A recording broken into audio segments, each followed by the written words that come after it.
राना साहब, आज हमला है, क्या समझते हैं? पाकिस्तान तहरीक इंसाफ की इसमें शिरकत को ना लेके बहुत बातें की जा रही हैं कि इस पे शिरकत ज़रूर करनी चाहिए थी, चाहे वो किसी भी शख्स से करवा ली जाती। बिस्मिल्लाहिर्रहमानिर्रहीम, अस्सलातु वस्सलामु अलैका या सय्यदी या रसूल अल्लाह, अस्सलातु वस्सलामु अलैका या सय्यदी या हबीब अल्लाह, ताजदार ख़त्म नबूवत, जिंदाबाद जिंदाबाद। या सर बिल्कुल आज तहरीक इंसाफ को इसमें चाहे किसी अपने सबसे छोटे कारकुन को भेजते, सबसे तगड़े कारकुन को भेजते, चाहे किसी ऐसे शख्स को भेजते जो MNA नहीं है, MNAs की प्रॉब्लम थी ना, उनको लाजमी करनी चाहिए थी। सियासी इख्तलाफात आपके होते रहते हैं, सियासी इख्तलाफात होने भी चाहिए, नज़रियाती इख्तलाफात भी होने चाहिए, लेकिन इस वक्त फ़लस्तीन के मामले पर, लबनान के मामले पर जो है वो सबको एक होना होगा। बात यह है कि खाली कॉन्फ्रेंस तक नहीं, बल्कि आज कॉन्फ्रेंस के अंदर अगर ये एक फ़िक्रा होता, देखिए मैंने एक तो बड़ी क्लियर कि तहरीक इंसाफ को होना चाहिए था। अगर आज इस अलामिया में एक ऐलान और हो जाता, हुकूमत मौजूद थी, या सर तमाम सियासी जमातें मौजूद थीं, चारों सूबों से वहाँ पे लोग मौजूद थे, अगर आज ये ऐलान हो जाता कि हम फ़लस्तीन के साथ हैं, इसराइल के ख़िलाफ़ हैं, और आज से पाकिस्तान के अंदर एक भी इसराइल की मसनूआत नहीं बिकेगी, आज से पाकिस्तान के अंदर इसराइल की एक भी मसनूआत जो है उसकी ना सिर्फ ख़रीदो फरोख्त बंद होगी, बल्कि जो जितनी है उन्हें तलफ कर दिया जाएगा। आज अगर ये ऐलान होता तो हम कम से कम ये कह सकते कि हमने एक अखलाकी जवाज़ और अखलाकियात में सबसे आगे हम चले गए हैं। ये जो बयान है, ये जो हम बयान देंगे कि जनाब पाकिस्तान की सारी कौम यक ज़ुबान एक है, क्या इससे इसराइल अपने मज़मूम अज़ाइम से पीछे हट जाएगा? जिसने इंटरनेशनल कोर्ट की बात नहीं मानी, आलमी अदालत की बात नहीं मानी, इक़वाम मुत्तहिदा की बात नहीं मानी, OIC की बात नहीं मानी, जिसने दुनिया भर में होने वाले बड़े बड़े एहतजाज, जो पाकिस्तान के अंदर होने वाले भी एहतजाजों से बड़े हैं, जो जेन्युइन मिलियन मार्च हैं, जिन्होंने उस पर असर नहीं लिया, तो आप क्या समझते हैं इससे असर ले लेगा? मैं तो आज ये तवक्को रख रहा था, जितनी मुझे खुशी थी कि सारे बैठ गए हैं, ये भी बहुत बड़ी बात है ये बैठ गए हैं, मैं तो आज ये तवक्को रख रहा था कि आज ऐलान होगा कि पाकिस्तान के अंदर पाकिस्तानियों ने हर उस मसनूआत का बाइकाट कर दिया है जिसका बिल वास्ता या बिला वास्ता इसराइल से तल्लक है, हर उस चीज़ का बाइकाट कर दिया है जिसका तल्लक इसराइल से बिल वास्ता या बिला वास्ता है। फिर तो मैं कहता यार ये तो कमाल हो गया, ये होना चाहिए था, इस पर खामोशी नहीं रहनी चाहिए थी, इस पर एक चीज बाकायदा आज मैं तो इस क्योंकि और इसी हुकूमत ने एक जमात के साथ ये साइन भी किया हुआ है, एक जमात के साथ ये लिख कर भी दिया हुआ है, एक जमात के साथ मुआहदे में ये तहरीर भी किया हुआ है, तो फिर क्यों नहीं? शायद माजरत से इसलिए नहीं कि हमें अपने मुल्क की चीज़ें अच्छी लगती नहीं, हमने करना ही वो होता है। आप ज़रा गौर करें ना, आज वहाँ पर मशरूबात कौन से थे, सब इतना ही गौर कर ले। मैं तो फिर कहूँगा कि एक तरफ चीज़ बहुत अच्छी थी कि सब इकट्ठे हुए, लेकिन इसका पैगाम जो है ना, इसका पैगाम एक ऐसा जाना चाहिए था, ऐसा जाना चाहिए भी कि पता चले, अगर आप 25, 30, 40, 50 लोग बैठ के करारदाद बना के अलामिया जारी कर देंगे, लेकिन उस अलामिया का अगर आप कहें कि इसराइल को कोई फ़र्क पड़ता, नहीं यार, इसराइल को फ़र्क पड़ेगा यहाँ तो पता चले कि हम आ गए हैं मैदान में, भाई हम आ गए हैं। जो मौलाना फजलुर रहमान ने जो बात की, जो हाफिज नईम ने बात की, जो वहाँ पर खालिद मकसी ने बात की, खुदा की कसम वही बात है जो अब्दुल अलीम खान ने बात की, वो बात है। आज हमारे पास वक्त है, कल वक्त नहीं होगा। क्या रोज़े महशर जाके जवाब देंगे? क्या रोज़े महशर जाके कहेंगे कि हम इक़्तिदार में थे, हम अपोजिशन में थे, हम आवाज़ उठा सकते थे, हम लोगों को, सोए हुए लोगों को जगा सकते थे, लेकिन हमने एक ठंडे कमरे में बैठ के कॉन्फ्रेंस कर ली, हमने एक अलामिया जारी कर दिया, हमने ना किसी चीज़ का बाइकआउट किया, ना कोई ऐसा काम किया, बल्कि हमने वाज़े सिर्फ एक पैगाम दे के उसके बाद ख़त्म, बस यही चीज़ है। नहीं यार सर नहीं, सोचें कभी कि आप एक चीज़ को सोचें ना, जितना उस पर प्रेशर पड़ता है उससे ज़्यादा वो बमबारी करता है, नहीं कर रहा वो ऐसे क्या नज़र नहीं आ रहा? यहां तो है फिर आज के एलामिये के बाद इसराइल को पता हो कि एक दुनिया की ताकतवर तरीन एटमी कुव्वत जो है, एक मुसलमानों का जो बेहतरीन घर है, जहां पर मुसलमानों की नजरें हैं, जिससे मुसलमानों को उम्मीदें वाबस्ता है, उस घर से आवाज उठी है, उस मुल्क से आवाज उठी है और पता चले कि इसराइल जो है अब वो डर गया। लेकिन उस कॉन्फ्रेंस के दौरान आपको पता है 6 हमले हुए, उस कॉन्फ्रेंस के बाद हमले हुए। तो फिर हमलों का जवाब कॉन्फ्रेंसों से नहीं होता, हमलों का जवाब फिर जो इस्लाम में हुक्म है, जो इस्लाम हमें जिस चीज़ की तबलीग कर देता है, इस्लाम में जिस चीज़ का हमें हुक्म मिला है, फिर उससे होता है यासर साहब, फिर वो होता है। लेकिन इनको हमसे, इनकी सोच हमसे बहुत बेहतर हो, ये हमसे बहुत बेहतर सोचते हो। आज चूँकि मेरी तबीयत भी कोई ऐसी इजाज़त नहीं दे रही, नहीं तो मेरा तो दिल करता था इस पर बड़ा ऊंची ऊंची चीखूं, चिल्लाऊं। शायद हमारी चीखने चिल्लाने की आवाज़ें उन मासूम लोगों की आवाज़ें बनकर किसी के कान में पड़ जाएं।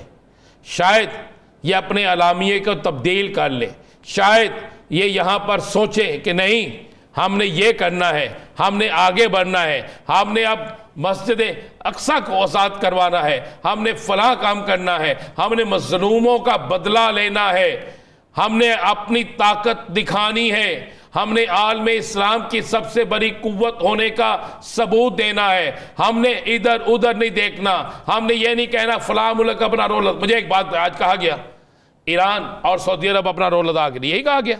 हम क्यों नहीं रोल अदा कर सकते? क्या हमारे पास ताकत नहीं है? क्या हम एक कुव्वत नहीं है? क्या हमें ये सब कुछ नहीं करना चाहिए? आप एक दफा कह के तो देखे,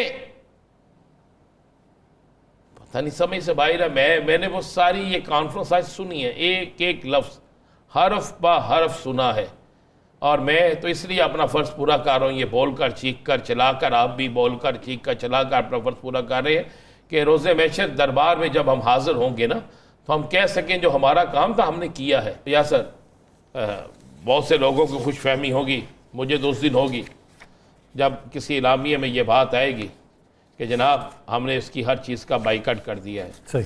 पाकिस्तान के अंदर आज के बाद ना इसराइल की, ना उसके सपोर्ट करने वालों की, किसी की कोई मसनूआत नहीं होगी। फिर किसी को पता तो चले ना किसी जगह से। फिर जवाब तो आप बबांगे दोहल इसी तरीके से दे सकते हैं। राना साहब, इस APC से पहले जो मुलाकात हुई जिसमें पुरानी PDM की हमें एक तस्वीर देखने को मिली, क्या समझते हैं कि क्या बातचीत हुई है और क्या नताइज निकलेंगे उसके? मौलाना साहब को जो मनाने की पूरी कोशिश की गई है, मौलाना साहब को राज़ी करने की पूरी कोशिश की गई है, और ये एक तासर नहीं है, बल्कि मेरे पास जो हकीकी खबर है उसके मुताबिक कि मौलाना साहब को कुछ ऑफ़र्स भी की गई हैं, और मियाँ साहब का तस्वीर में देख रहे हैं, मौलाना साहब से मुखातिब है, और उन्हें कहा गया कि हम और आप पुराने साथी हैं, तो पुराने साथी जो होते हैं वो हर बुरे वक्त में काम आते हैं।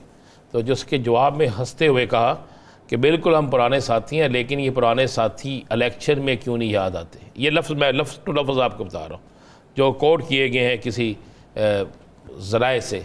कहेंगे जी फिर इलेक्शन में वो चीज़ें क्यों नहीं याद आती। फ़िलहाल 5 ऑफ़र्स रखी गई हैं, 5 ऑफ़र्स हैं। तो मौलाना साहब फ़िलहाल तो राज़ी नहीं है। मौलाना साहब पंजाबी में हम कहते हैं ना, इन्होंने घेरे च नहीं आए, इन्होंने चक्कर च नहीं आए। देखें ना, कभी ऐसा हुआ था जो हो रहा है। फ़लस्तीन की एक बात थी, लेकिन अब तो वो कहते हैं जी सियासत इतनी सब चली है कि सियासत पे भी बात हुई। वो सियासत ही तो करण गए सा सी और करण की गए सा। अगर फ़लस्तीन की बात होती तो यासर साहब, अलामिये में मुझे वो चीज़ें नज़र आती जो मैं आपको बता रहा हूँ। क्या ये मैं गलत कह रहा हूँ? क्या ये चीज़ें नहीं होनी चाहिए थी? इसराइल कम से कम पाकिस्तान से उसकी मसनूआत तो ख़त्म कर दें। और यार इतना नुकसान हमने उठाया, थोड़ा सा नुकसान इसलिए भी उठा लेंगे और इससे रब राज़ी हो जाएगा, इससे रब का रसूल पाक सल्लल्लाहु अलैहि वसल्लम राज़ी हो जाएंगे, और शायद इसी वजह से हमारी सारी मुसीबतें ख़त्म हो जाए, हमारे सारे मामला सीधे हो जाए। और इस कॉन्फ्रेंस जो हो रही है, जो पाकिस्तान की शान है, इस पर भी इस्लामाबाद के अंदर फ़लस्तीन का परचम लगना चाहिए। इस पर भी फ़लस्तीन के लिए इन सब को राज़ी करना चाहिए। इस पर भी ये कहना चाहिए कि जुल्म तो जुल्म है ना, चाहे किसी मुल्क में भी हो रहा हो। किसी और मुल्क में ऐसा, किसी और मज़हब के साथ ऐसा हो रहा होता तो आप देखते कि चीखो पुकार होती, आप देखते कि इंतहा हो गई, आप देखते कि मामला किसी और तरफ चला गया। लेकिन हम वहाँ भी करते हैं तो हो जाते हैं बदनाम, वो कत्ल भी करते हैं तो चर्चा नहीं होता। तो ये तो सियासत सारा कुछ है। अच्छा राना साहब, जहाँ पे देखा जाए नंबर गेम के हवाले से आदिल बाज़ई, उनका तो रेफरेंस जो भिजवाया गया था वो तो मंजूर हो गया। अब एक और रेफरेंस यार ये बैरिस्टर गौहर का भी भिजवाएंगे, मंजूर हो जाएगा। अच्छा, हाँ, मैं ठीक कह रहा हूँ आपको।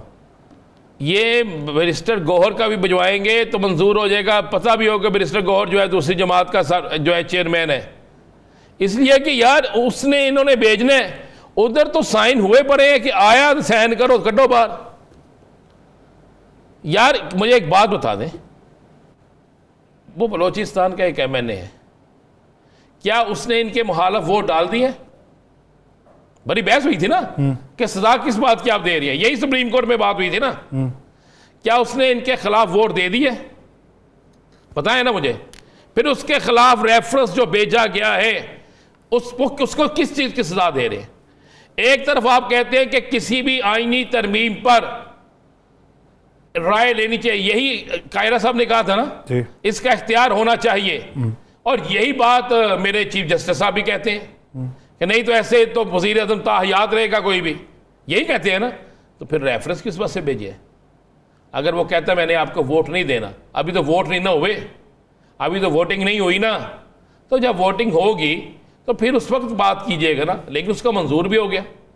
मैं तो कहा कि जनाब ताड़ा मेरा भी भेजना सी, भावें मैंने नाम ही होई है, अभी साडा भी मंजूर होई ना। अभी एक और दिया ना NH4 सवाद से, उनका भिजवाया गया है जिनका ताल्लुक सुन्नी इत्तेहाद काउंसिल से है। मौक़िफ़ ये अपनाया कि वहाँ से किसी ने रेफरेंस भिजवाया स्पीकर को और बताया कि ये डेप्यूटी अटॉर्नी जनरल थे और इन्होंने इलेक्शन कमीशन में जो अपने कागजात जमा करवाए हैं वहाँ पे इस बात को जाहिर नहीं किया, और फिर इस बुनियाद के ऊपर उनका रेफरेंस भिजवाया है कि वो 2 साल तक इलेक्शन लड़ने के अहल नहीं हो सकते, तो इन्होंने इलेक्शन लड़ाया और जीत गए तो इनको नाअहल करवाया जाए, वो भी भिजवा दिया गया। ओके, हो गया। वो मुझे बताएं कितने साल हो गए इलेक्शन हुए हुए, कितनी देर हो गई? इलेक्शन हुए फरवरी के बाद से अब तक 8 माह हो गए। 8 माह गई। आज के दिन तक तो 8 रिटर्निंग माह। अफसर था, जो वहाँ पे रिटर्निंग अफसर था, जो प्रिजाइडिंग ऑफिसर था, क्या उसको नहीं भेजा जा सकता था? और कानून और आइन के मुताबिक इसको तो पहले जाना चाहिए उस पर इलेक्शन ट्रिब्यूनल में, ऐसा ही है ना। जहाँ तक मेरी नाकस सी है इंफॉर्मेशन, वहाँ पे जाके एप्लीकेशन दे। अब मैं उठ जाता हूँ यार, एक आम शहरी हूँ, मैं उठ के एप्लीकेशन दे देता हूँ कि जनाब फ़लाँ बंदा जो है उसने इसकी ये चीज़ पूरी नहीं हुई और इसको फ़लाँ कर दिया जाए। उस पर तो पूरी इन्वेस्टिगेशन होगी, उस पर तो सारा कुछ होगा। अभी तक सुप्रीम कोर्ट के हुक्म पर तो इलेक्शन कमीशन ने अमल नहीं किया। सुप्रीम कोर्ट के हुक्म पर तो इलेक्शन कमीशन किसी की बात सुनने के लिए तैयार नहीं है, और आम शहरी की दरखास्त इंज वसूल करते रहे जिमें खाला का पुत्र होता है। पता नहीं यासर साहब ये क्या हो रहा है इस मुल्क में, मेरी समझ से बाहर है यार। खुदा का वास्ता यार कुछ तो होश के नाखुल नहीं यार, कुछ तो सोचें। अगर आपने फैसला कर लिया है कि इस जमहूरी निज़ाम को इलेक्शन कमीशन के हवाले कर देना है और जो नहीं मानता उसे गिरा देना है, चले मान ले KPK के उस बंदे को आप नाहल कर देंगे, ओके हो गया, फिर इलेक्शन ही करवाएंगे ना। तो KPK में कौन सी आपने दूध की नहरें बहा दी हैं इस वफाकी हुकूमत ने कि वहां पे ये जीत जाएंगे? क्या करेंगे? कल ये भेज देते हैं जनाब अली अमीन गंडापुर का, फिर परसों ये भेज देते हैं असद कैसर का, फिर उसके अगले दिन भेज देते हैं जनाब वहीं से शेर अफजल मारवत का, फिर कहते हैं जनाब शानदाना गुलनारक उसको भेज देते हैं, फिर कहते हैं जनाब फलाने का उसका भी भेज देते हैं। वो क्या करेंगे यार?